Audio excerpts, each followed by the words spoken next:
My name's John Clay, VP of Threat Intelligence here at Trend Micro, and welcome to my monthly threat webinar. This is November 2021. For some of you folks who have been following me on my webinars over the years, you'll notice a little beard going on here. There was No Shave November, and I did this challenge with my brother, who's owns a company, and he's going to be donating $100 to for every employee who doesn't shave for the month. So I decided to participate with him, and good news, this is coming off later today or tomorrow, but you guys get to see me in my full glory of beard. But today we're going to talk about attack scenarios. Before we get started, I do want to let you know that I will be taking questions at the end.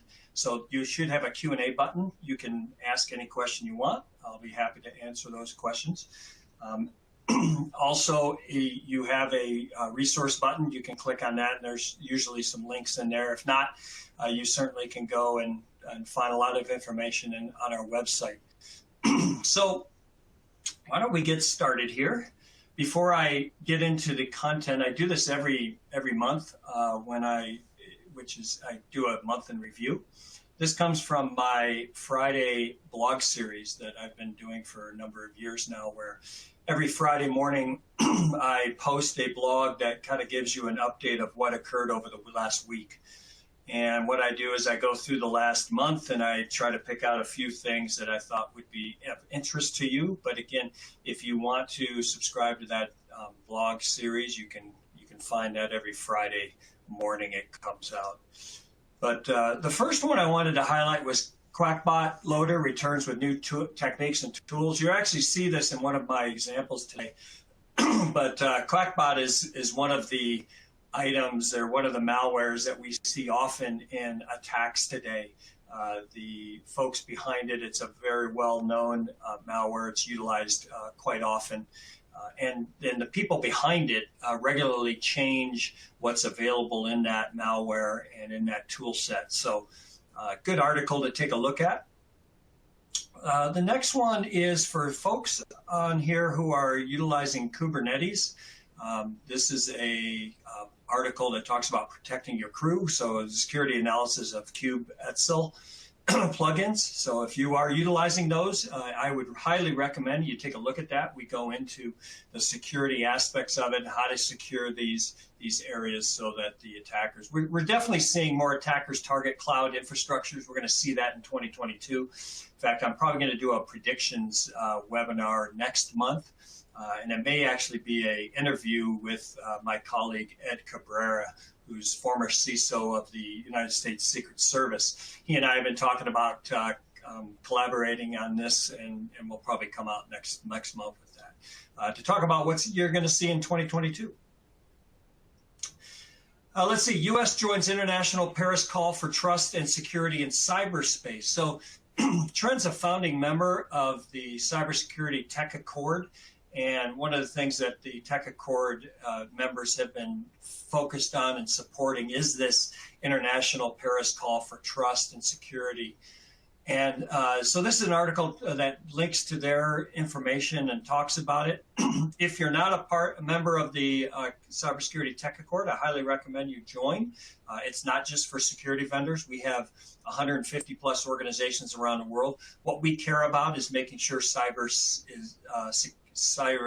is secure, that innocents don't get caught up in cyber wars, etc. A lot of nation-state discussions in that area as well with that group. So take a look at that one. Discovering the exploitable security gaps in remote workspaces. So obviously, most all of us are still working at home. I actually been working out of my office here for 21 years. You can probably tell by all the stuff on the walls that I've been gathering over the years. Lots of mementos from traveling around the world, but also lots of kids stuff. You can see some of these. My favorite is my son, who wrote, "Dads are bald," because I was losing my hair 20 years ago when he was that age and young.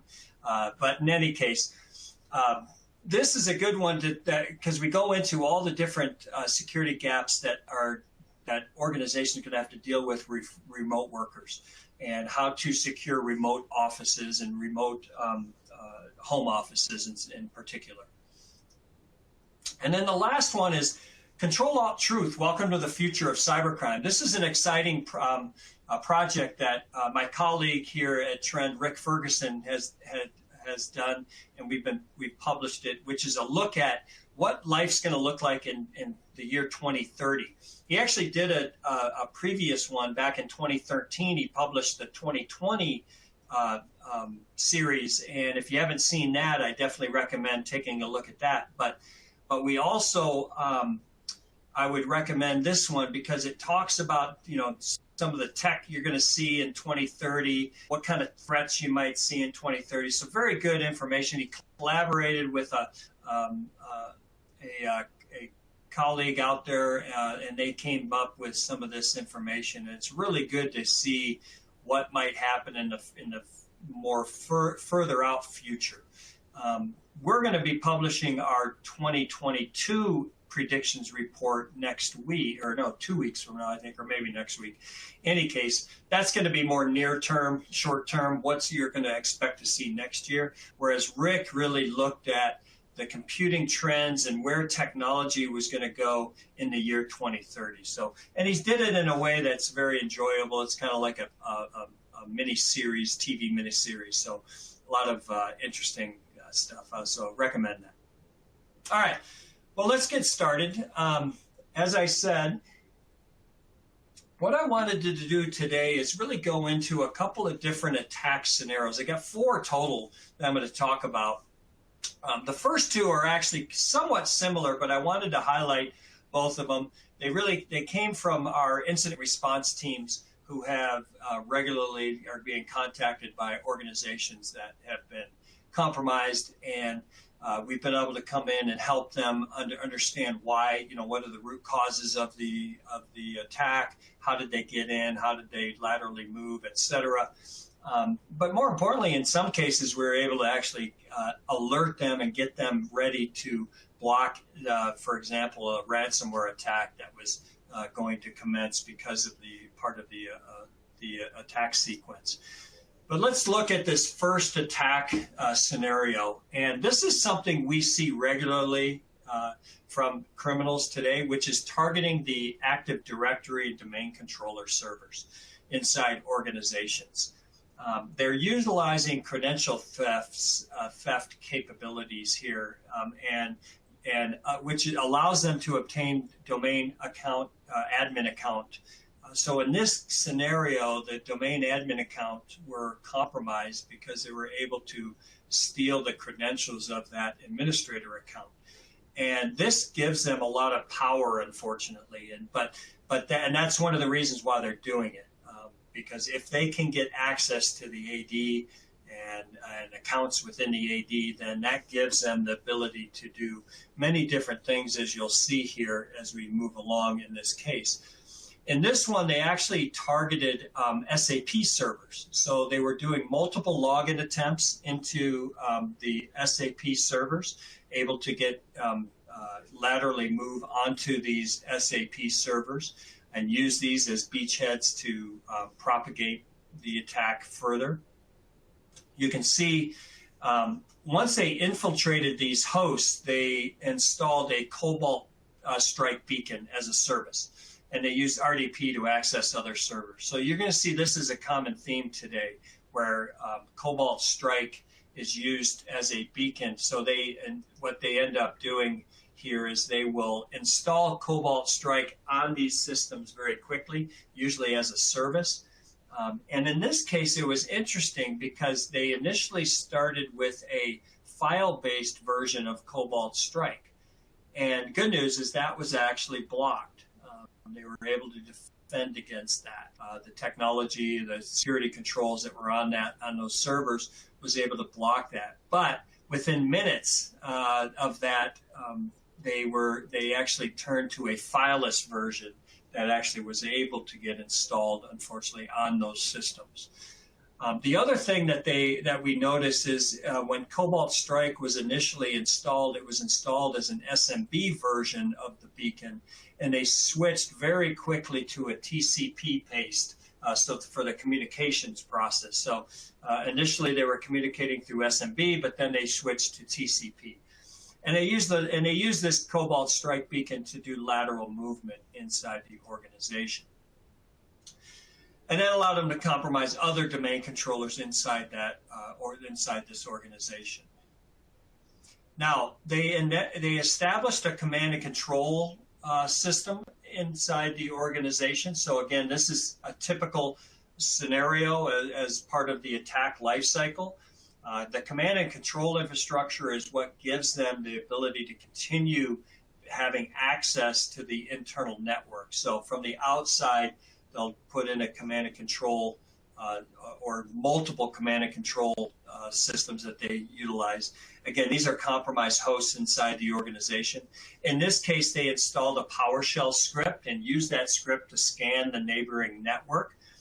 So PowerShell is something we see, and in this case, it allowed them to do the mapping of other IPs and other systems on the network that they could then take advantage of. So again, we had this compromised domain controller. Another part of the attack was to use it to log into the security server. And the challenge there, obviously, so they attacked the security server, management server, and they used that to actually uninstall the security agents on a lot of these systems. So this is another thing that we see regularly inside as part of the attack, is because the security solutions have gotten very good, they're able to detect a lot of the malware that's being dropped on them. They're able to detect Cobalt Strike when it gets installed.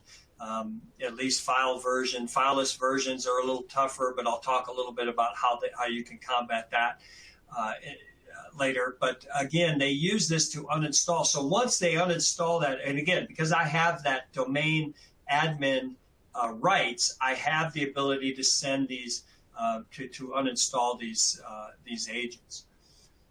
Now, what they also did was add a group policy to disable security agents. So in this case, what they were doing was, if on most systems, I don't know if it's in yours, but it may be, but if your third-party security agent is uninstalled, usually what happens is that the Microsoft Windows Defender agent pops in and tries to get installed. And in this case, what they did there was they used the group policy to ensure that the Microsoft Windows Defender agent would not load.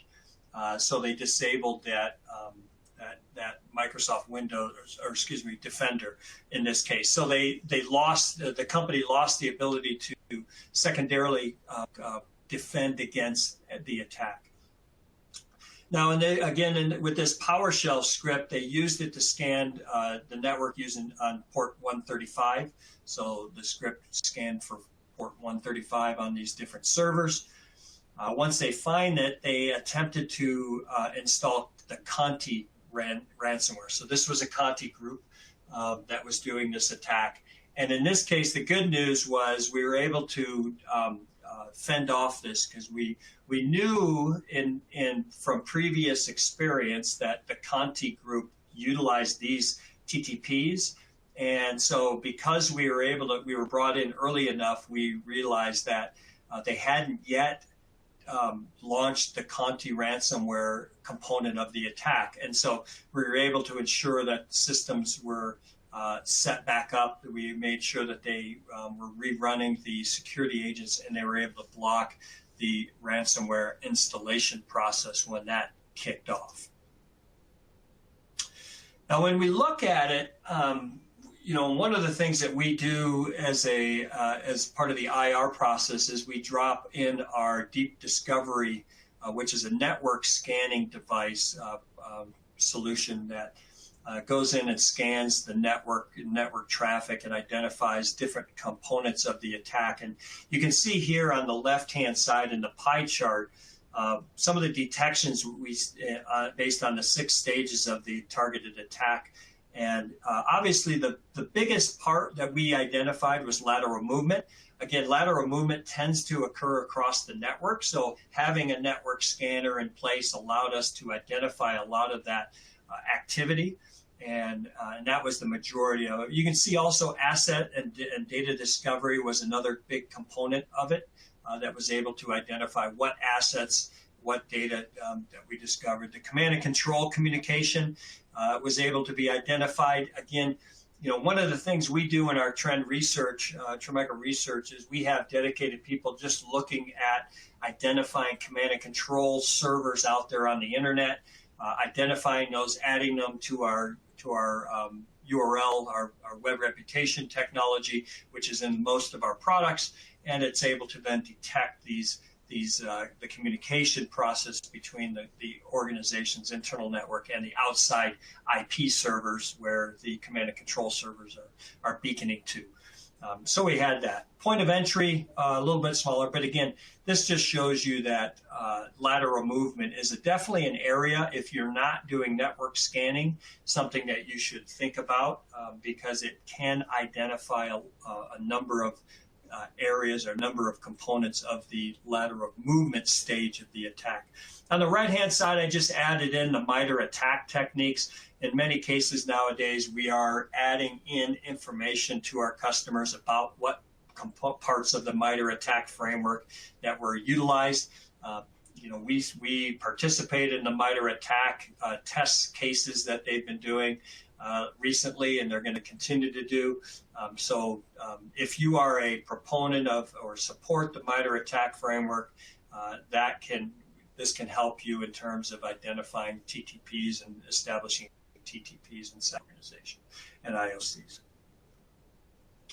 So some key findings from this particular attack that I wanted to share with you is, first and foremost, attackers are going to definitely target your administrative accounts.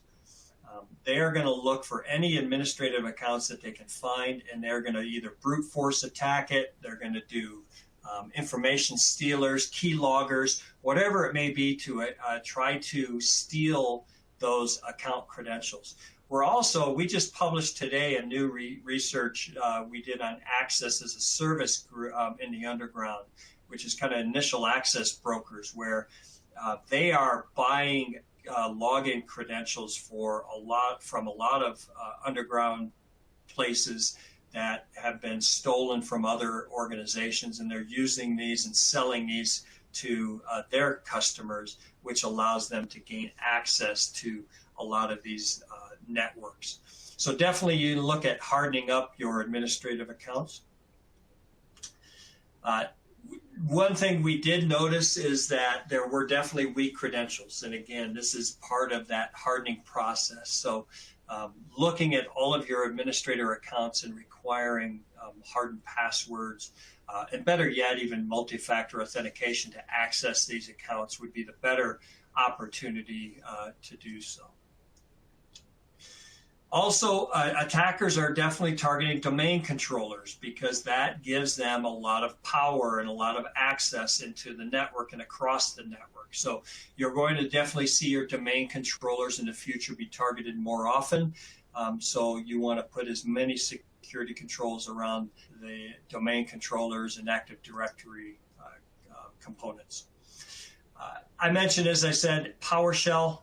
Almost always seen in attacks. So if PowerShell is something you utilize inside your organization a lot, it's going to be a lot more difficult to identify the malicious uses of it. But if you're an organization where PowerShell is not typically utilized, it might be something you want to look out for. And if you see it running on your systems or running in the network, then you definitely can get an early warning that an attack is either commencing or it's imminent. A lot of internal lateral movement via RDP. I mentioned before the buying and selling of account credentials. RDP is probably the biggest one that is bought and sold in the underground market. So a lot of threat actors are buying RDP accounts that have been compromised or have been that those credentials have been stolen in the past, and they are offering them in the underground. So again, if you have RDP accounts, regularly changing the username password on those is recommended because even if they get stolen, months ago, in many cases they're still valid because the account doesn't change those passwords very often. And one thing that we noted that in many cases, administrators who are utilizing RDP, they don't log off. So once they're done with the session, they don't log off the session. They may turn off and get and remove themselves, but they don't log off.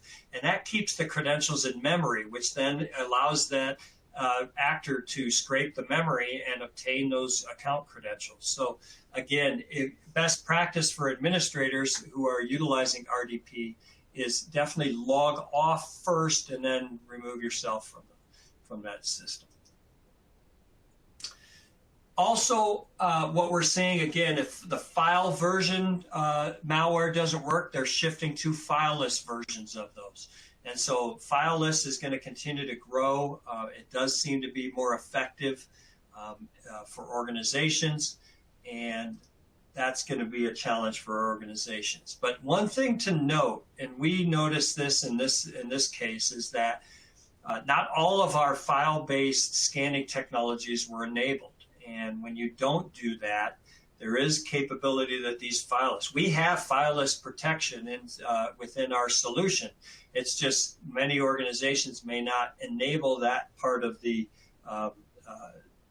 that type of scanning in the memory and all that stuff, because maybe they're looking at concerns around performance or something. But again, more and more we're going to see the shift from file-based to fileless in the future. So you want to take advantage of that by enabling all of the different technologies you have access to. And again, this is a big one, which is uninstalling the security agents that are running on your systems. This is a main tactic that they are using now. They're going to continue to do it because obviously it gives them access and they can then install any malware that they want on those systems, any scripts on those systems, because there's no security agent running that's scanning for that malicious activity or malicious behavior. So again, figuring out how can we harden up those security agents would be good. And then lastly, the legitimate tools that are being utilized. We call this living off the land. In many cases that they are going to try to obfuscate their activity inside an organization by using the same tools that you use in your organization, whether it's PSExec, whether it's PowerShell, whether it's any of them. Just name them. I actually published a blog not too long ago, and we published some information about living off the land, and it's surprising how many different tools that are being used. I mean, I did a full page, and it was like 3 pages of tools that are currently being utilized by criminals out there that we've seen. So definitely want to identify that and start looking at that. We're starting to definitely log the detection of these tools. We don't necessarily take action by stopping it because we're not sure if you're using it for good and legitimately inside your organization, or it's being misused. And so we're alerting you of the use of it. Then you can make the decision, was this a legitimate use of it or was it not a legitimate use? So we give you that option. All right, so that's scenario 1. Scenario number 2, like I said, it's pretty similar. Again, they are targeting the active domain controller, utilizing credential theft to obtain an administrative account that they can compromise. They used adfinder.exe. Now, maybe you utilize, again, this is that living off the land where they use this tool to map out the AD, the Active Directory structure of the organization. This gave them the information that they needed about, the Active Directory structure or what it was. So again, if you see adfinder.exe being executed on systems, is that something you're going to be suspicious of or not? Again, it depends on you as an organization. If this is a tool you use, then you're going to have to make that decision. If you do not use adfinder.exe, it might be something you want to configure to block execution of on systems and be able to stop that component of the attack. Now again, multiple login attempts on the of the admin share on these servers.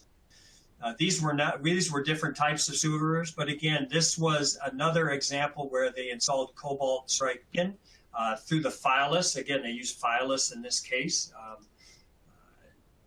They initiated or created a command and control infrastructure inside the organization.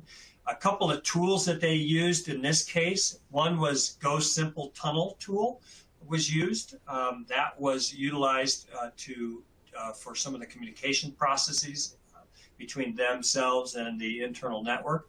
Also, the tool DKMC, which is Don't Kill My Cat, was used to gain access to remote hosts. So they utilized that tool to do lateral movement across to other hosts inside the network.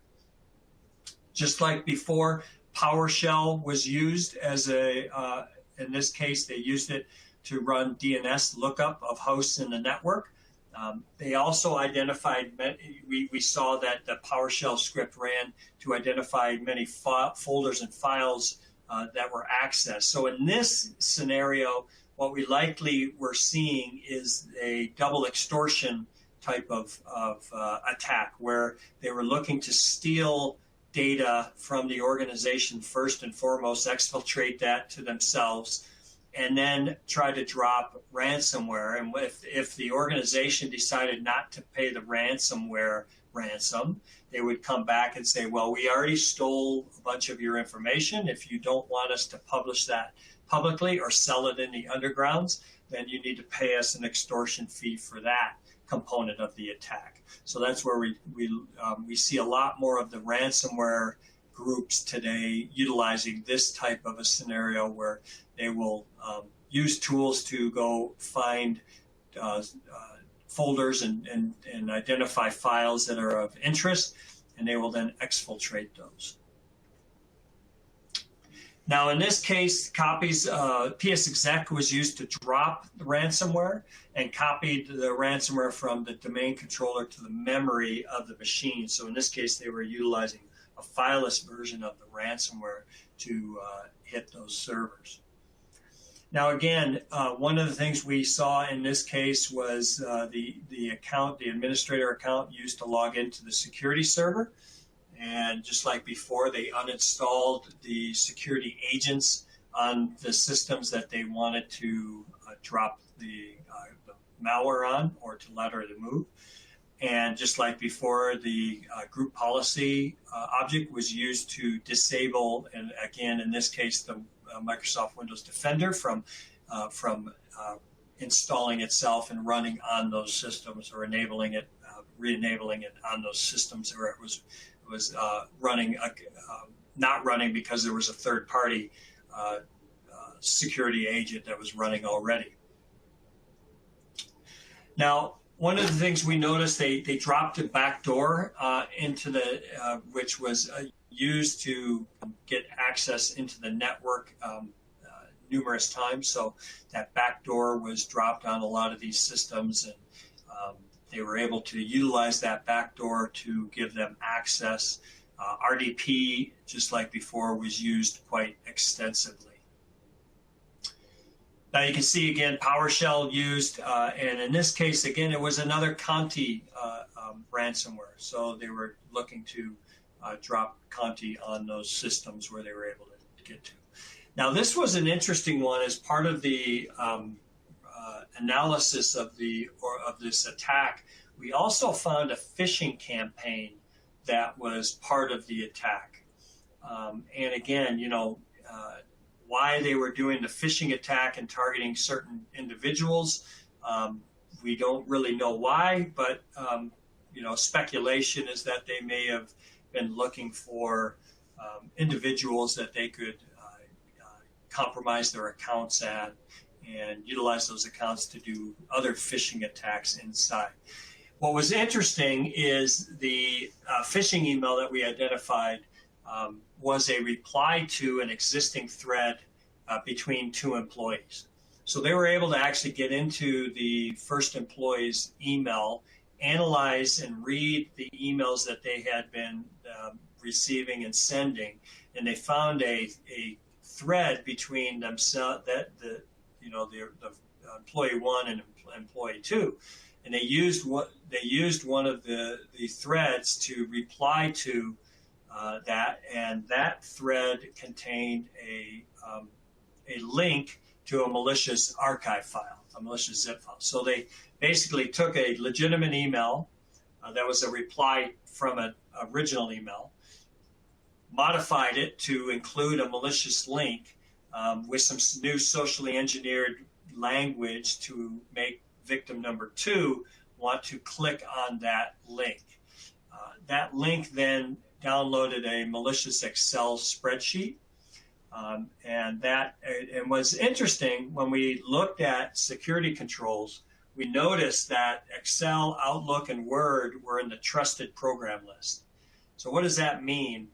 Trusted program list means that they trust that program to execute and not be scanned. So even though there were security agents running, they were not scanning Excel, Outlook, and Word. So in this case, the Excel spreadsheet was able to execute when the user opened it up, and it was able to then obviously drop Crackbot, what I mentioned earlier, where we saw some new techniques being used by the Crackbot malware.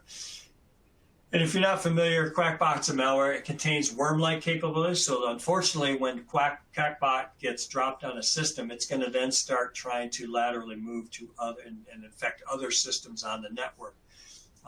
It's going to drop an additional malware, so it's a dropper as well, and logs user keystrokes. So again, if I'm looking to get some account credentials, I'm going to drop Crackbot because it's a good logs the keystrokes of that user. And then it also creates a backdoor to the compromised machines. They're able to use that backdoor to access that next machine.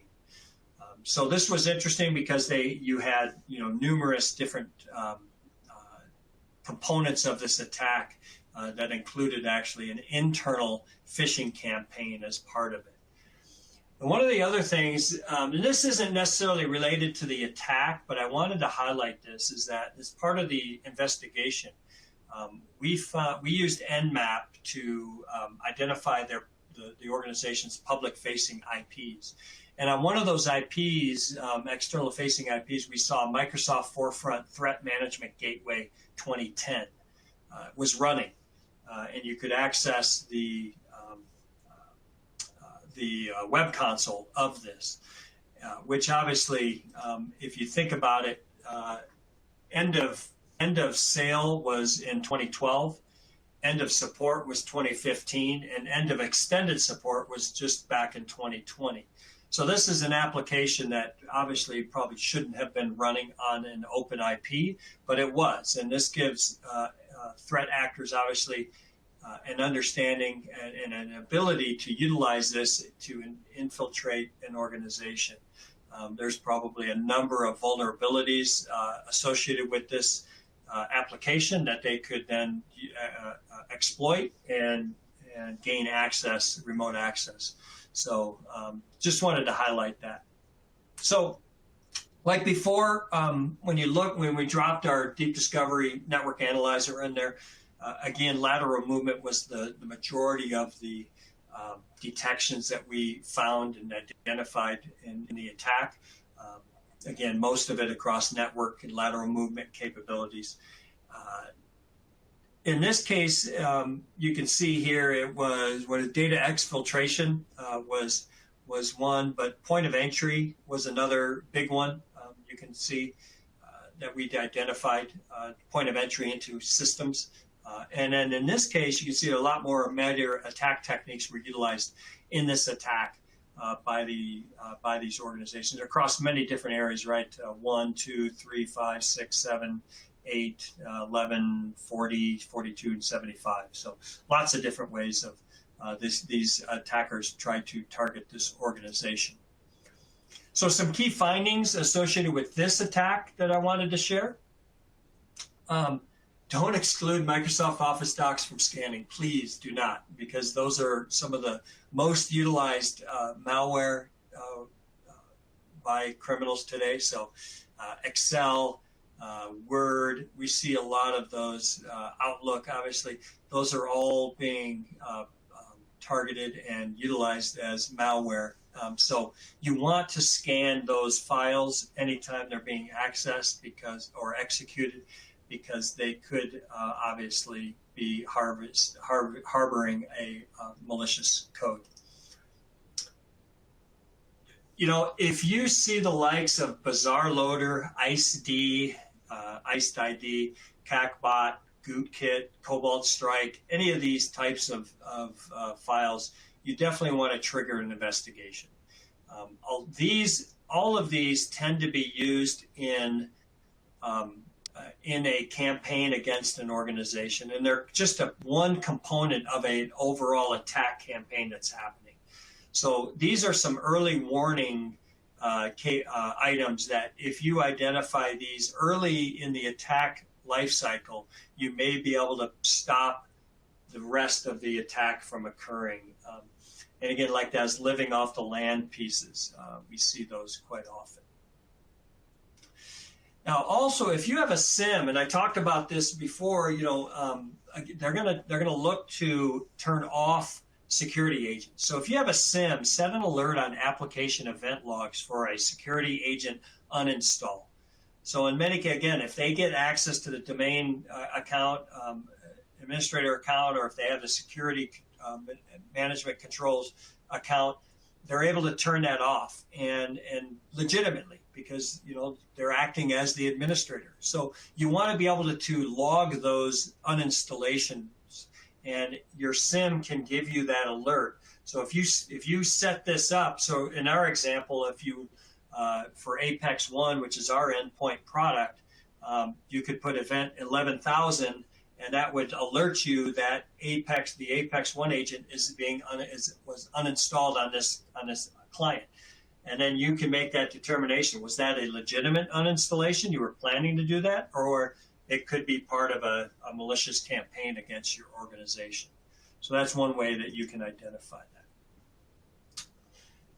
Regularly scan your open IPs. This is part of that asset discovery that a lot of organizations need to be doing on a regular basis, because the open IPs today are being scanned regularly by these criminals out there. They're using tools like Shodan search to search for open IPs. Shodan will give you a lot of information about the IP it identifies out there.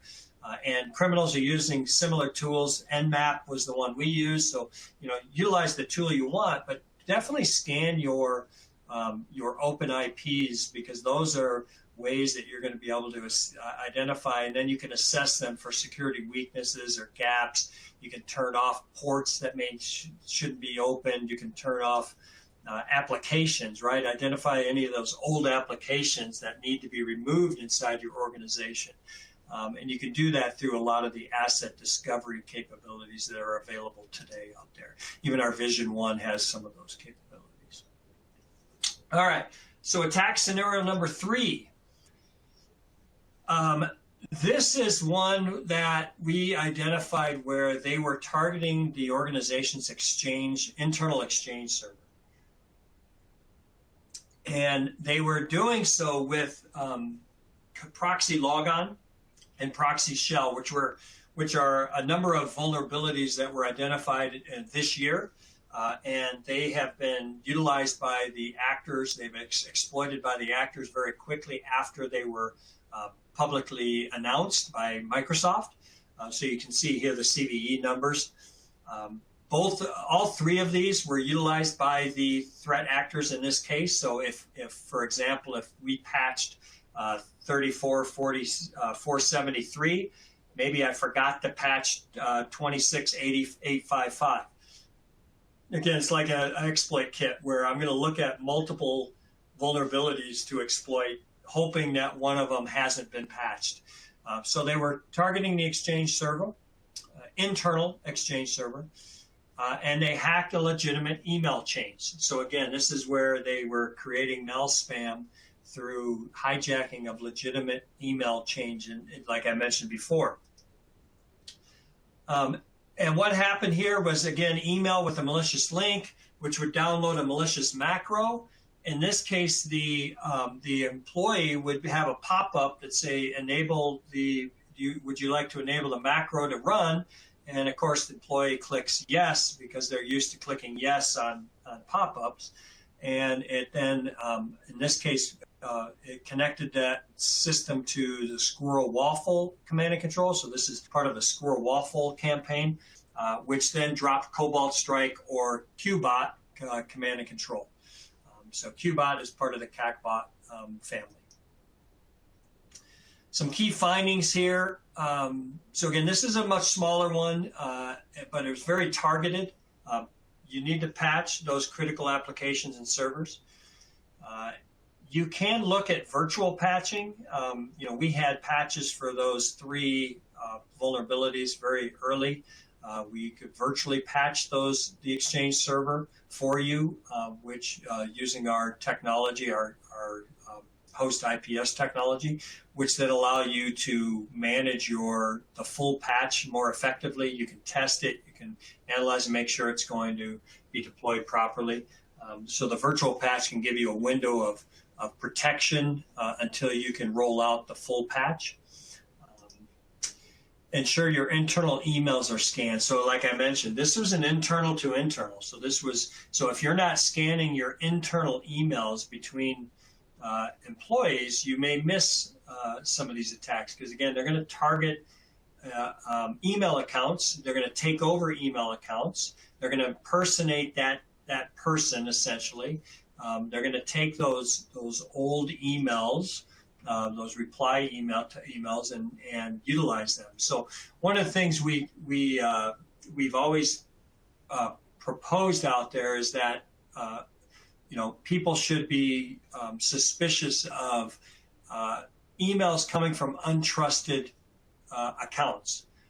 And the challenge with that today in the modern time is that trusted accounts are now being compromised. So you can't go off just saying, if I get it from, Fred in the other cubicle, it's going to be okay. It may not be. So what you need to now coach employees is to be wary of unexpected emails and to review them with care before actioning them. And even better, if they are suspicious of this email coming from their colleague inside the organization, maybe it has a link, it's asking them to click on that link, and that's not normally what they receive from that employee.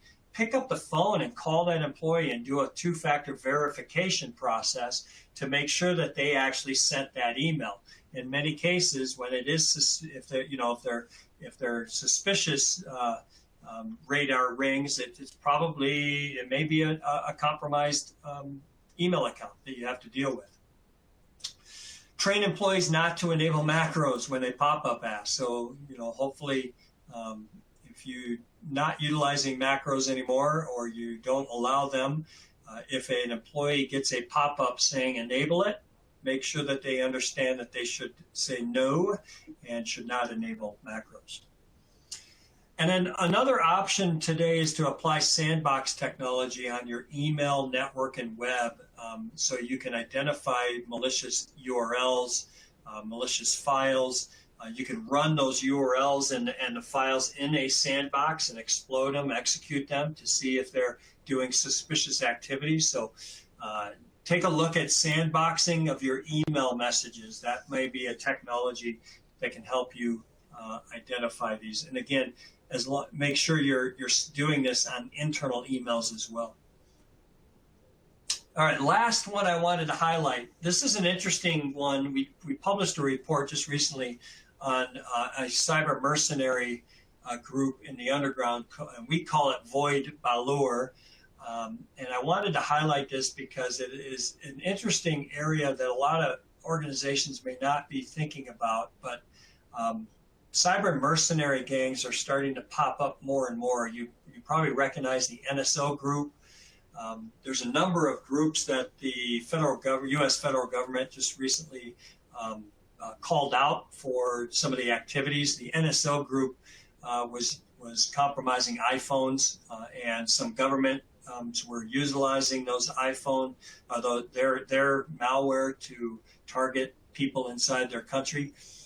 This group, this cyber mercenary group, has been selling access for quite a long time. And our researcher identified it because through a different research that he's been doing for many, many years, he was contacted by one of the victims of that other group, thinking it was this group again that was targeting this the spouse of this person. And this is an example of this is the email that the spouse received, phishing email. They also got a court order sent to the spouse. So this person contacted our researcher and said, we think that PawnStorm, which is the group we thought this was, which is APT 28, I think, PawnStorm was doing this. But in the investigation, we found out it was a different group that was targeting this spouse in this example. And we started to identify a number of phishing campaigns, and you can see here a number of different domains that were utilized in a phishing campaign back in 2020 by this group. We also had a massive list of indicators that we identified as part of the investigation. You can see this group utilized tons and tons of domain that they created and used against their victims. The intrusion set that we identified, and we share that as part of our research we published, more than 4,000 domain names going back to 2015. Different types of organizations and individuals, I'll mention who those are in a little bit here. But we called this, end up being Void Balur, because Balur is the multi-headed monster, Eastern European. This group is out of Eastern Europe somewhere. But they're not necessarily worried about who they target and what countries they target. They have victims all over the world. They basically, as cyber mercenaries, they sell their information to anybody who wants to buy it. So Rocket Hack was the original name of their website, where they were publishing their services to a number of different people out there. You can see here their services that they offer to hack into email with and without user interaction. So they're able to actually get into accounts without even interacting with the victim. They were able to get their accounts. Flooding phones in CIS countries only, spam, DDoS attacks. They advertised in ProBiv since 2018, which is a online marketplace that they were offering their services on. They got unanimous positive feedback for their services, meaning they delivered what they were selling. And they were selling information about individuals around the world. Some of the prices for email hacking, you can see, ranged anywhere from a couple of $50 up to $1,100. Depending on what they were, which email they were going to hack. You can see it was quite a bit. A lot of Russian victims in this case, so they were targeting a lot of victims in Russia. But you can see here a number of them. Telegram as part of it, social media. So they definitely targeted individual social media accounts, as well as their email accounts. Some of the telco services that they were offering, retrieve phone number, give passport information, phone call with and SMS records without cell tower locations. They had phone call records with cell tower locations, so you could see where people were moving in the world based on the cell towers their phones were accessing. Mapping where calls were located, location of phones, SIM cards, and you can see the prices here. Again, pretty cheap, $10 to a couple $100 US dollars, $800. The cell tower location is almost 1,000 because that one is a little bit more tricky and very interesting. So definitely worth this what they were selling. Some of the other services: hacking into email boxes, phone data, blocking phones, airline passenger data. So they were getting able to obtain people's airline, not business aviation, more of their personal stuff, border control data, banking data, passport data. This is an interest. We saw this popping up on their website, which is their motto, which was in Russian, but what it translates mean is money is not the main thing on the free internet. The main thing is the power that belongs to the one who controls the flow of information. And this is a quote from Code of Durov, which is a Russian book that's out there. But what it does show is that their whole motive is to obtain as much information about a person as possible. Like I mentioned, they want to know your cell phone information. They want your emails to scrub through. They want to know where your location, where you're going, who you're going to. You can get traffic log information from this group.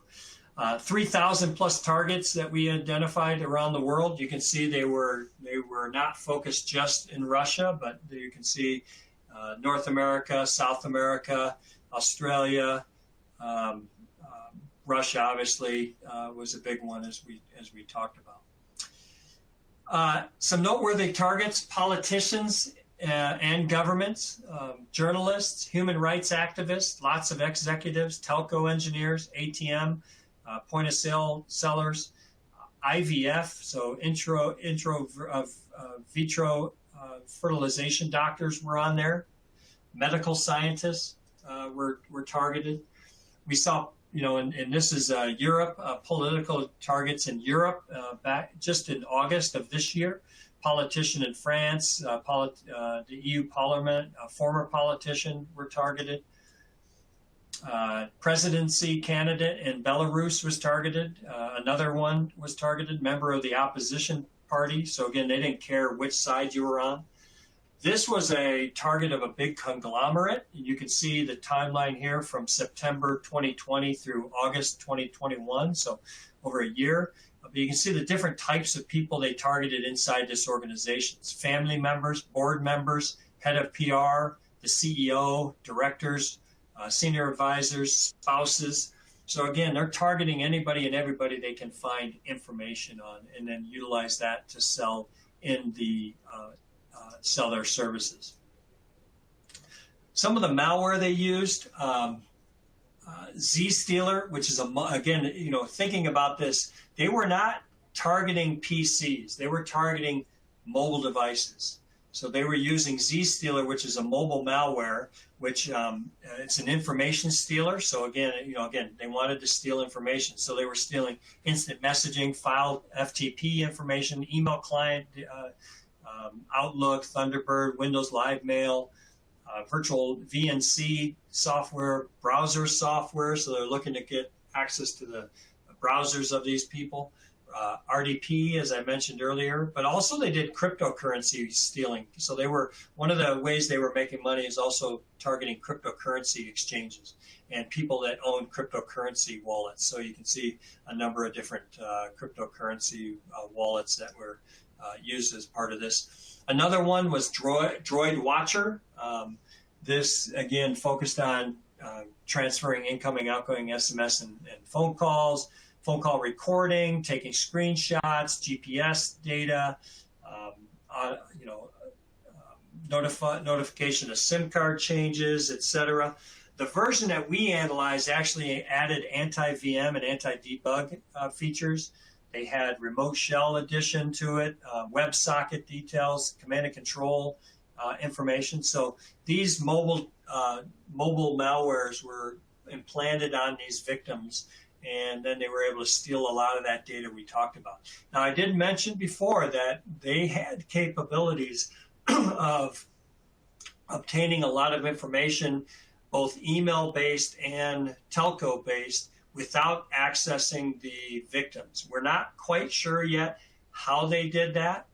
Either they were able to compromise telcos and email providers and then gain access to those accounts through that hack, or they were able to recruit insiders who were able to then steal that information as part of their job or their access to their company's customers, and then sell that data to Void Ballure, who then resold it on the underground. So we're not quite sure how that happened, but they obviously have that capability.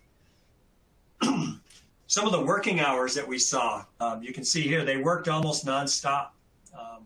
They were pretty much almost a 24-hour shop. And you can see working days, so they didn't take a lot of holiday days off of the week. Majority of the time, though, is Monday, Tuesday, Wednesday, Thursday, with a little bit still, though, working Sundays and Saturdays. So defenses, this is where use email of reputable providers. So, in this case, they were targeting a lot of the email providers who may not be as mainstream as others. And again, if I can recruit insiders, it's going to be difficult. Use of two-factor authentication. Do not use SMS as the two-factor authentication. Use an app or YubiKey, because they were able to compromise that SMS verification.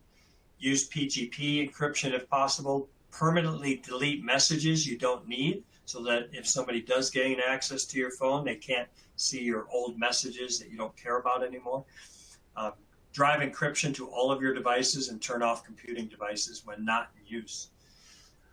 But is this enough? One of the challenges we have, as I mentioned, is your data is being leaked at the service provider side, and then 0 days that potentially are going to be used. So one of the things we are promoting, and part of the Cybersecurity Tech Accord is starting to promote, is how to defend against and get these cyber mercenary groups off the table. The good news is, just recently, like I said, the U.S. federal government put the NSO group on a list. But talk to your national lawmakers, tell them that local cyber mercenaries are not a national asset. In many cases, people believe that. But again, those mercenaries could be used against their own citizens because they don't care who they sell to. And they'll sell their data to anybody and everybody. So these are not groups that are good for the world, and we need to get these people off the table. So at the end here, before I get to it, hopefully I can get to a couple of questions, but just defense strategies, some best practices. Develop and test your incident response plan. I mentioned before, we're called in on incident response quite often.